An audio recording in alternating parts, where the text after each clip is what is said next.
Chum TV. Furaha kiganjani. Mgombea urais wa Zanzibar kupitia tiketi ya ACT Wazalendo, Othman Masoud Othman, amesema uwakala ni kazi inayokwenda kwa kuwa na imani kubwa, na imani hiyo ndiyo inayoondoa na wasiwasi kwa jamii. Akitoa shukrani kwa mawakala wa chama hicho wanaokwenda kukiwakilisha kwenye uchaguzi mkuu wa Oktoba 29 mwaka huu, Othman amesema kazi hiyo, mbali na imani, ina miiko na maadili wanalazimika kuyafuata vilivyo, kwa kuwa chama hicho hivi sasa kinategemea jukumu hilo lililobebwa na watu hao kutekeleza kwa uadilifu na uaminifu katika kufikia dhamira ya ushindi wa chama hicho. Tunawaamini, vituoni mtakuwa peke yenu. Mawakala mtakuwa peke yenu hivyo, kwa sababu ya kuwaamini ndiyo nguvu ya uadilifu. Imani zetu, uadilifu wenu ndio unaotupa sisi imani, na tunaamini kwamba mtasimama juu ya imani hiyo, mtasimama juu ya uadilifu huo.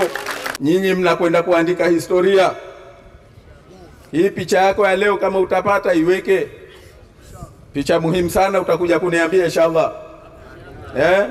Na wewe kaa useme alhamdulillah kupata fursa mwaka huu nikawa wakala, kwa sababu wewe utakuwa wakala wa kihistoria katika historia nchi hii.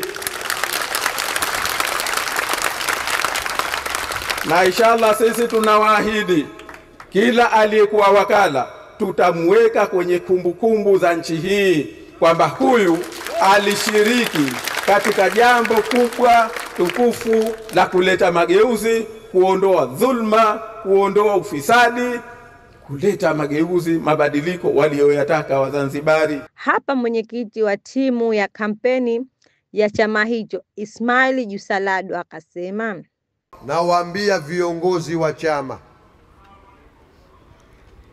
wa mikoa na majimbo na matawi, mawakala mmejitoa,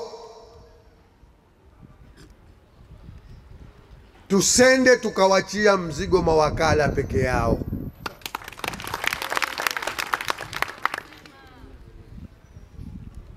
Wakala yuko ndani, lakini lazim aone kwamba hayuko peke yake. Kwa hivyo hili ni lenu viongozi wa chama.